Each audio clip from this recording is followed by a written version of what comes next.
Kembali lagi di YouTube channel Keponi dan kali ini kita akan membahas tentang NATO fonetik. Pernahkah teman-teman semua mendengar ketika ditelepon yang kurang jelas, sinyalnya kurang bagus, lalu ditanya mengenai tolong bisa dieja namanya atau alamat emailnya, dan kita seringkali menggunakan istilah-istilah yang mungkin agak tidak sama, seperti misalnya ketika mengeja Keponi. K-nya kita eja sebagai kilo, E-nya sebagai ekor, P-nya sebagai apa, O-nya jadi apa, dan sebagainya.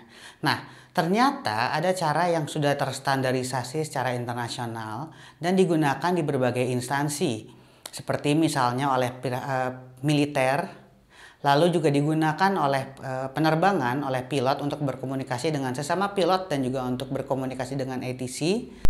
273, clear to Bravo November Delta runway 29, KNS 1014, and report transfer by Jakarta.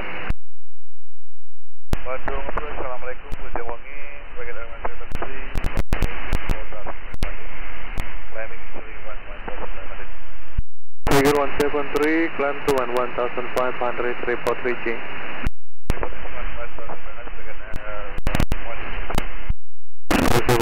Descend to 12,500 initially. Info you have one traffic Airbus 320 departure to Kuala Lumpur. Just Airborne runway 29, climbing to 11,500.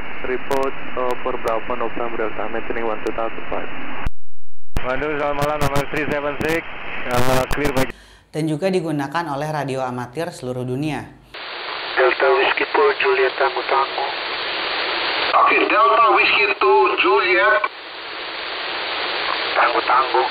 Tango Tango, please stand by. DW2 Bravo Hotel Bravo, welcome to the net.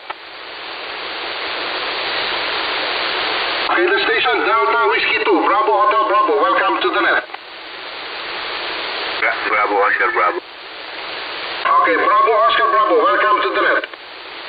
Ayo, selamat control, magandang gabi pala. Just checking in, no traffic, 73559, Kawayan Isabela. Thank you very much for checking in. Your station is flying clear. The station with the Delta Whiskey 2 Juliet Tango Tango, welcome to the net. Standarisasi ini disebut dengan NATO fonetik. Nah, tujuan dari diciptakannya NATO fonetik ini adalah untuk menstandarisasi istilah-istilah tadi sehingga antara pihak yang berbicara dengan yang mendengar tidak terjadi salah tafsir. Hal ini sering terjadi apalagi banyak sekali huruf-huruf yang berdekatan, kayak misalnya B dengan D ketika diucapkan dalam kondisi di radio atau melalui telepon yang sinyalnya kurang bagus, itu akan sulit dibedakan. Maka diciptakanlah NATO fonetik ini. NATO fonetik ini sangat bermanfaat khususnya untuk transmisi jarak jauh melalui gelombang radio seperti yang biasa digunakan oleh amatir radio. Jadi kalau kita mendengar ada istilah call sign atau kode panggilan, itu selalu dibaca dengan kode fonetik. Seperti misalnya call sign saya, Yankee Delta 1 Kilo Mike Charlie, itu adalah kode fonetiknya. Kalau dibaca dengan bahasa Indonesia, YD1KMC, itu bukan standarisasi internasional. Jadi ketika ingin berkomunikasi dengan pihak khususnya di luar negeri, kita menggunakan bahasa Inggris, bisa YD1KMC, atau bisa juga dengan format lengkap menggunakan fonetik NATO, Yankee Delta 1 Kilo Mike Charlie. Nah, fonetik NATO ini berbunyi seperti ini. Kita mulai dari huruf A sampai huruf Z dan ada angka. Kalau untuk A sampai Z seperti ini.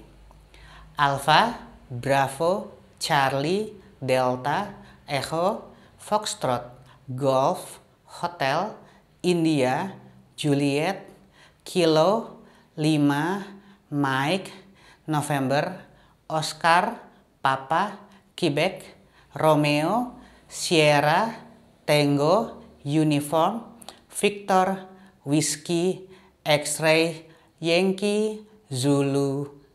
Seperti itu. Jadi dari A sampai Z seperti itu. Sedangkan kalau untuk angka dibaca sesuai normal bahasa Inggrisnya.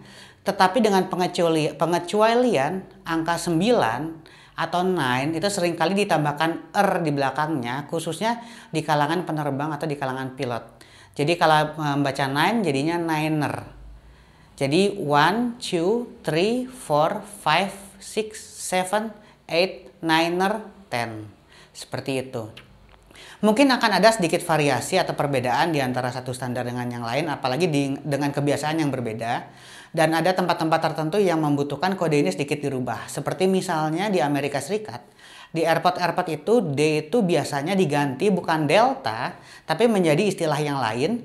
Karena kebetulan maskapai penerbangan di sana ada yang bernama Delta Airlines yang menggunakan call sign Delta.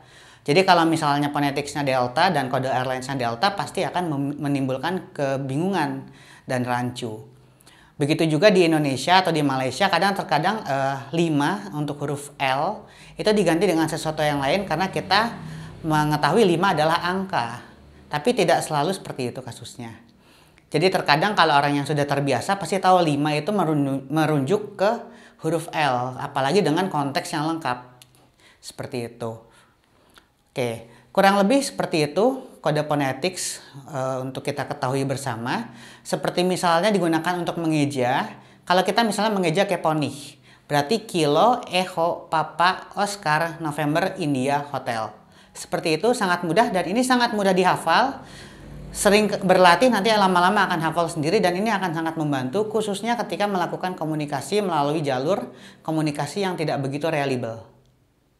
Sekian video kita kali ini, sampai jumpa di video berikutnya. Jangan lupa jika ada pertanyaan, silakan tanyakan di kolom komentar. Terima kasih sudah menonton video dari channel YouTube Keponi.